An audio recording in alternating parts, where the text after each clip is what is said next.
Hello everyone, welcome to our channel. स्वागत है आप सभी का हमारे चैनल ऑलिव बोर्ड राजस्थान पर। स्टार्ट करते हैं आज का राजस्थान डेली न्यूज़ एनालिसिस। पहला जो आर्टिकल है आज का हमारा, ये बात कर रहा है कि हमारे जो सीएम है, हमारे जो चीफ मिनिस्टर है राजस्थान के, इन्होंने एक जो आपके डीनोटिफाइड ट्राइब्स होते हैं उनके कल्याण के लिए कुछ 24 करोड़ रुपए की यहाँ पे मंजूरी दी है। यहाँ से क्वेश्चंस पूछे जाने के बिल्कुल भी चांसेस नहीं है। आपके लिए इम्पॉर्टेंट बन जाता है कि इसी आर्टिकल में इन्होंने बात की है कि हमारा जो वित्तीय वर्ष था 2021-22 है, जो आने वाला फाइनेंशियल ईयर, इसके अंदर 21-22 के अंदर जो बजट था हमारा 21-22 का, इसके अंदर राजस्थान सरकार ने बात किया था डी नोटिफाइड ट्राइब्स पॉलिसी लाने के लिए, एंड इसके लिए 50 करोड़ रुपए की जो लागत है विकास कोष की स्थापना करने के लिए। आपको ध्यान में रखना होगा डी नोटिफाइड ट्राइब पॉलिसी। अब इनके डी नोटिफाइड ट्राइब्स के अंदर कौन कौन से ऐसे समुदाय की इन्होंने बात की है जिनको हम डी नोटिफाइड ट्राइब्स की तरह कंसिडर करते हैं, जिनको डी नोटिफाइड ट्राइब्स की जो है कैटेगरी में रखा जाता है। तो इसके अंदर गाड़िया, लुहार, बंजारा, सांसी, बावरी, भाट, नट, मदारी, सपेरा, बहरूपिया आदि इन सब समुदाय को, जो कि घुमंतु और अर्ध घुमंतु समुदाय होते हैं, इनको डी नोटिफाइड ट्राइब्स पॉलिसी के अंडर रखा गया है। ये डी नोटिफाइड ट्राइब्स हैं और इनके लिए एक विकास कोष जो है वो बनाया जाएगा 50 करोड़ का। ऐसे ही हमने देखा कि ट्रांसजेंडर्स के लिए, ट्रांसजेंडर्स जो होते हैं उनके लिए भी हमारे राजस्थान सरकार ने बात की है और 10 करोड़ का उनके लिए एक उत्थान कोष बनाया जाएगा। एक उत्थान कोष है किसके लिए? ट्रांसजेंडर्स के लिए बनाए जाने की बात की है, जो कि बजट था इस बार का। इसलिए पूछा जा सकता है कि ट्रांसजेंडर कोष या फिर जो आपके उत्थान कोष है उसके अंदर ट्रांसजेंडर्स, पहली चीज़ उत्थान कोष किसके लिए है? ट्रांसजेंडर्स के लिए है, एंड 10 करोड़ इसके अंदर रखे गए हैं। फिर डी नोटिफाइड ट्राइब पॉलिसी और इसी के तहत जो विकास कोष बनेगा उसमें कितने अमाउंट, 50 करोड़ का अमाउंट की बात की गई है। एंड डी नोटिफाइड ट्राइब्स में कौन कौन से ग्रुप्स आते हैं, कौन कौन से ट्राइब्स हैं जिनको इंक्लूड किया गया है, वहाँ से भी क्वेश्चन बन सकता है। तो ये कुछ 2-3 चीज़ें हैं जो आपके लिए एग्जाम्स के लिए इम्पोर्टेंट बन जाती हैं। फिर अगला जो आर्टिकल है ये बात कर रहा है ग्रामीण ओलंपिक खेलों की। तो हमारी जो राजस्थान सरकार है, इन्होंने ही 2021-22 के बजट में बात की थी कि हम ग्रामीण ओलंपिक गेम्स, राजस्थान ग्रामीण ओलंपिक खेल जो है इनकी शुरुआत करेंगे। इनका जो टेंटेटिव डेट है, मतलब कि जो डेट मानी जा रही है जहाँ से ये जो खेल है वगैरह स्टार्ट हो जाएंगे, हाल ही में इनका रजिस्ट्रेशन भी हो रहा था, तो माना जा रहा है कि 14 नवंबर, मतलब कि 14 नवंबर 2021 से इनको शुरू कर दिया जाएगा। अब ये कुछ खेल होंगे जिसके अंदर जो कि ग्राम पंचायत लेवल पे, ब्लॉक लेवल पे, ग्राम पंचायत पे, ब्लॉक लेवल पे, ज़िला और राज्य स्तर, हर लेवल पे ये जो गेम्स हैं राजस्थान ग्रामीण ओलंपिक खेल, ये करवाए जाएंगे हमारे राजस्थान सरकार द्वारा। 2021-22 के बजट में लिखा गया है, इसलिए हमारे लिए इम्पोर्टेंट हो जाता है।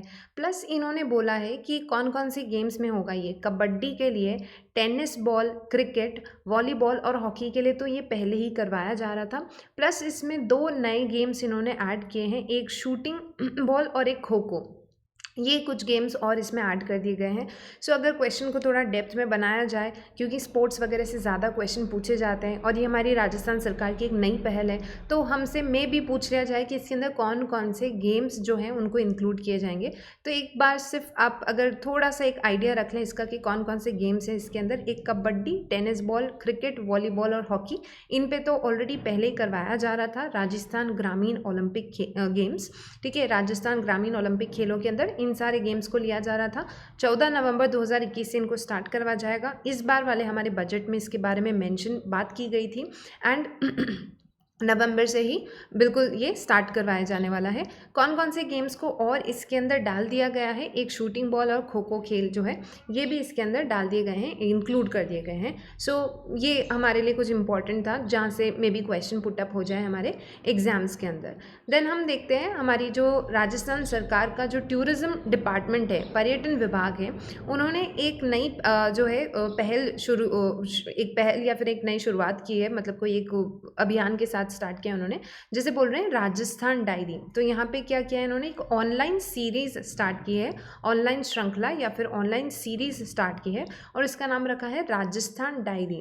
ठीक है, इसमें जो है टूरिज्म को बढ़ावा देने के लिए, हमारे राजस्थान में टूरिज्म को और उसका इकोनॉमी में कंट्रीब्यूशन बढ़ाने के लिए और उसकी अर्थव्यवस्था में जो है इसका टूरिज़्म का योगदान बढ़ाने के लिए पर्यटक और यात्रा से रिलेट मतलब कि जो हमारे यहाँ पे टूरिस्ट आते हैं उन सबको राजस्थान में इनवाइट वगैरह करने के लिए ऐसे करके इन्होंने एक ऑनलाइन सीरीज़ स्टार्ट की है, उसको बोल रहे हैं राजस्थान डायरीज़। ठीक है, सो ये राजस्थान डायरीज़ का शुभारंभ किया गया है। आपको ध्यान में रखना है राजस्थान डायरी किससे रिलेटेड है। सो ये राजस्थान डायरी पहली चीज़ एक टूरिज़्म डिपार्टमेंट है जो हमारे राजस्थान का टूरिज़्म डिपार्टमेंट से रिलेटेड है, हमारी जो मिनिस्ट्री है टूरिज़्म से रिलेटेड, उनकी एक ये इनिशिएटिव है, उनकी एक पहल है। क्या नाम है इसका? राजस्थान डायरी। अब ये क्या बोल रहे हैं? पर्यटक एवं यात्रा उत्साही लोगों के लिए, ठीक है, जो हमारे यहाँ पे टूरिस्ट आते हैं, जो यात्रा उत्साही लोग हैं, उनके लिए ये एक जो है स्टार्ट किया गया है टूरिज़्म डिपार्टमेंट द्वारा राजस्थान पहल। क्या है ये? एक ऑनलाइन सीरीज़ है, ठीक है, ऑनलाइन सीरीज़ है जिसके अंदर वो जब विजिट करते हैं वगैरह राजस्थान और उस चीज़ से रिगार्डिंग एक ऑनलाइन सीरीज़ है। प्लस इन्होंने बोला कि इसी श्रृंखला में जो फर्स्ट वो था, इसके अंदर हेरिटेज वॉक के माध्यम से राजस्थान, तो इस हेरिटेज वॉक की थीम से एक इन्होंने एक वर्चुअल जो है वो रखा था, ऑनलाइन वर्चुअल मतलब कि एक ऑनलाइन ही प्रोग्राम रखा था हेरिटेज वॉक के नाम से। एंड इसके अंदर उन्होंने राजस्थान की जो जल संस्कृति है उसके बारे में बात की थी। तो ये वाली चीज़ फिर भी आपके लिए इतनी इंपॉर्टेंट नहीं, बिकॉज इसके अंदर सीरीज़ में और चीज़ें ऐड होती जाएगी। आपको बस ध्यान में रखना होगा कि राजस्थान डायरी हमारे टूरिज़्म डिपार्टमेंट से रिलेटेड है। किस चीज़ से रिलेटेड है कि इसके अंदर ऑनलाइन सीरीज़ बनाई जाएगी एंड वही है हमारे राजस्थान में पर्यटक वगैरह इनको बताया जाए कि राजस्थान किस तरीके से क्या है, उस चीज़ से रिलेटेड है। फिर अगला जो आर्टिकल है ये बात कर रहा है कि चिकित्सा स्वास्थ्य विभाग जो है हमारा वो 1 अक्टूबर से 31 अक्टूबर तक वृद्धजन माह बनाने वाला है। ठीक है, सो वृद्धजन माह बनाने वाला है 1 अक्टूबर से 31 अक्टूबर। कौन सा? चिकित्सा और स्वास्थ्य विभाग जो है राजस्थान का। सो अभी इसी से रिलेटेड हम एक करंट अफेयर्स जो है कवर करते हैं कि अभी रिसेंटली हमारी जो प्राइम मिनिस्टर की जो इकोनॉमिक एडवाइजरी काउंसिल है, EAC जिसे बोलते हैं, so economic advisory council to prime minister, EAC, economic advisory council to prime minister, इन्होंने हाल ही में ही एक इंडेक्स जारी किया था एंड इसे quality of life for elderly index बोलते हैं। ठीक है, क्या नाम था इसका इंडेक्स का? Quality of life, quality of life for elderly index, quality of life for elderly मतलब कि आपके यहाँ पे जो एल्डरली पीपल है, एल्डरली मतलब कि जो वृद्धजन है, जो बुजुर्ग लोग हैं, उनकी क्वालिटी ऑफ लाइफ, उनकी किस तरीके का वो जीवन व्यय कर रहे हैं उसको लेके किस तरीके के उनकी लाइफ की क्वालिटी क्या है, उस चीज़ को देखते हुए एक इंडेक्स जारी किया गया। किसने जारी किया? Economic advisory council to the prime minister, इन्होंने ये इंडेक्स को जारी किया ना। अब हमारे लिए इंडेक्स हम क्यों कवर कर रहे हैं इसको राजस्थान के कॉन्टेक्स्ट के अंदर, क्यों हमारे लिए इंपॉर्टेंट बनता है?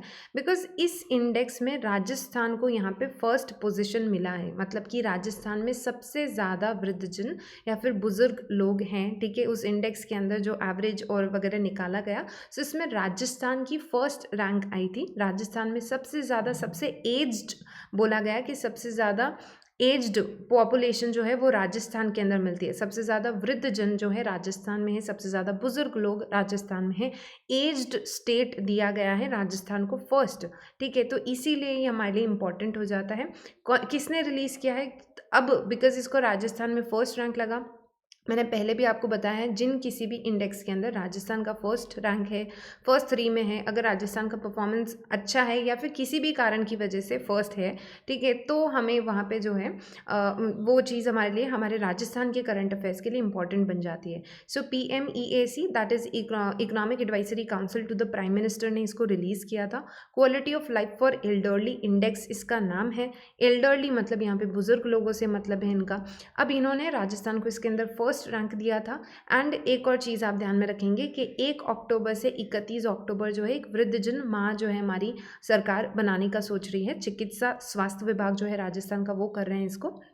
नाउ इसके अंदर किया जाएगा वही एक तरीके का एक जागरूकता अभियान होगा, जिसके अंदर जो वृद्धजन है उनकी देखभाल, उनकी स्वास्थ्य, उनके हेल्थ चेकअप्स वगैरह करवाए जाएंगे। परामर्श चिकित्सा से रिलेटेड कंसल्टेंसी अगर उनको हेल्थ से रिलेटेड अगर चाहिए, तो कुल मिला के हमारे यहाँ पे जो एज्ड पॉपुलेशन है, बुजुर्ग जो एल्डरली लोग हैं, उनके लिए एक जागरूकता अभियान और उनके लिए अलग अलग तरीके की सुविधाएं जो उनको दी जा सकती हैं। सो 1 अक्टूबर से 31 अक्टूबर वृद्धजन माह बनाया जाएगा। अगला जो हम देख रहे हैं, ये भी एक बहुत इम्पॉर्टेंट आर्टिकल है आज के लिए। इसमें बात की जा रही है शाला संबलन ऐप के बारे में, ठीक है। तो ये किसके द्वारा है? शिक्षा विभाग के द्वारा है। सो आप शाला शब्द से याद रख लीजिएगा, बिकॉज पाठशाला शिक्षा, उससे रिलेट करके हम याद रख सकते हैं। पहली चीज़ तो जो हमारा शिक्षा विभाग है राजस्थान का, एजुकेशन डिपार्टमेंट, उनका है शाला संबलन ऐप। अब इस शाला संबलन ऐप में क्या बोला गया है कि ये जो विभागीय अधिकारी होते हैं, जिनका काम होता है मॉनिटरिंग वगैरह करना, विद्यालयों का निरीक्षण करना कि विद्यालय में कैसी क्या सुविधा दी जा रही है, कौन से विद्यालय में कितना जो है जो काम दिया गया था वो हुआ है या नहीं हुआ है, वहाँ का इंफ्रास्ट्रक्चर डेवलपमेंट जो है चलाया जा रहा है या नहीं हो रहा है, ये सब चीज़ें देखने के लिए जो विभागीय अधिकारी होती हैं उनके द्वारा अगर किसी विद्यालय का अगर उनको निरीक्षण करना है, ठीक है, प्लस उनको वहाँ से रिलेटेड कोई इन्फॉर्मेशन चाहिए कि वहाँ पे काम किस प्रगति पे चल रहा है, वहाँ पे सही सुविधाएं हैं या नहीं स्टूडेंट्स वगैरह के लिए, वो इस मैप ये जो ऐप है इसके माध्यम से डिजिटल फीडिंग हो सकेगी, ठीक है। तो इसके थ्रू उनको डिजिटल फीडिंग करना होगा स्कूल्स वगैरह को भी, प्लस जो यहाँ पे निरीक्षण करने वाले जो विभागीय अधिकारी हैं उनके लिए भी इजी रहेगा। प्लस यहाँ पे इसी ऐप के अंदर ये भी पता चल जाएगा शैक्षिक प्रक्रिया के बारे में, जो भी गतिविधियाँ वगैरह हो रही है एजुकेशन से रिलेटेड। प्लस यहाँ पे प्रभावी मॉनिटरिंग से ये भी पता चल जाएगा कि जो एक्चुअल में जिनको विभागीय अधिकारी जिनको ये मॉनिटरिंग वगैरह करना है वो भी सही तरीके से मॉनिटरिंग कर रहे हैं या नहीं कर रहे हैं। तो इससे कुल मिला के एक तरीके से ट्रांसपेरेंसी आने वाली है। आपसे एग्जाम में पूछा जा सकता है जो शाला संबलन ऐप का मोटिव क्या है, तो आपको कंफ्यूज करने के लिए इस तरीके से दिया जाएगा कि यहाँ पे स्टूडेंट्स के जो है मान लीजिए कुछ किताबें हैं, बुक्स हैं, या फिर ऐसे करके कुछ ऐप है जो कि स्टूडेंट्स को नोट्स दे देगा, पीडीएफ्स दे देगा, ऐसे करके कुछ भी तरीके से एजुकेशन से रिलेटेड ही करके आपको कंफ्यूज करने के लिए किसी भी तरीके के ऑप्शंस क्रिएट किए जा सकते हैं। अभी रिसेंट में एक ट्रेंड चल रहा है कि बहुत सारे ऐप्स पे अगर कोई गवर्नमेंट कोई पहल स्टार्ट करती है, अभियान स्टार्ट करती है, कोई पोर्टल लॉन्च करती है, कोई ऐप लॉन्च करती है, तो उन पे क्वेश्चन बनते हैं, ठीक है। सो इस तरीके से आप ध्यान में रखिएगा शाला संबलन ऐप किससे रिलेटेड है कि जो एजुकेशन डिपार्टमेंट में जो ये आपके ऑफिसर्स हैं या विभागीय जो अधिकारी हैं वो सही तरीके से मॉनिटरिंग या फिर निरीक्षण कर पाए स्कूल्स वगैरह का, प्लस ये लोग ढंग से मॉनिटरिंग कर रहे हैं या नहीं कर रहे हैं ये चीज़ भी इससे पता चल जाएगी। तो स्कूल्स जो शैक्षिक गुणवत्ता है उन सबको मेंटेन करने के लिए एक शाला संबलन ऐप है। फिर इसी से रिलेटेड आप एजुकेशन डिपार्टमेंट में ही एक ध्यान में रखेंगे कि अभी रिसेंटली हमारी राजस्थान सरकार ने एक ऐप स्टार्ट किया है, इसको माई बुकलो ऐप बोल रहे हैं, ठीक है। माई बुकलो या माई बुलो ऐप इसका नाम है, माई बुकलो ऐप। इसके अंदर जो आपके कॉलेज स्टूडेंट्स हैं, जो कॉलेज गोइंग स्टूडेंट्स हैं, जो कॉलेज जाते हैं स्टूडेंट्स, उनके लिए नोट्स और पीडीएफ्स के लिए बनाया गया है, ठीक है। तो कॉलेज में एक लाइब्रेरी की तरह है ये, ठीक है। तो एक ऑनलाइन लाइब्रेरी की तरह है। पूछा जा सकता है माई बुकलो ऐप किससे रिलेटेड है? हमारी राजस्थान सरकार का एक इनिशिएटिव है, जो कॉलेज जाते हैं स्टूडेंट्स उनके लिए नोट्स एंड पीडीएफ जो है इस ऐप में डाल दिए जाते हैं। सो ये माई बुकलो ऐप हम ध्यान रखेंगे, और एक शाला संबलन ऐप, ये दो ऐप्स जो हैं अभी रिसेंटली कुछ पिछले 1 मंथ में कुछ हैं, तो आपके आने वाले एग्जाम्स में इनको पूछा जा सकता है। सो आज के इस सेशन में इतना ही था, जिसमें हमने राजस्थान के कुछ इंपॉर्टेंट करंट अफेयर्स देखे। Please like and share the video and subscribe to our channel, and thank you for visiting all about.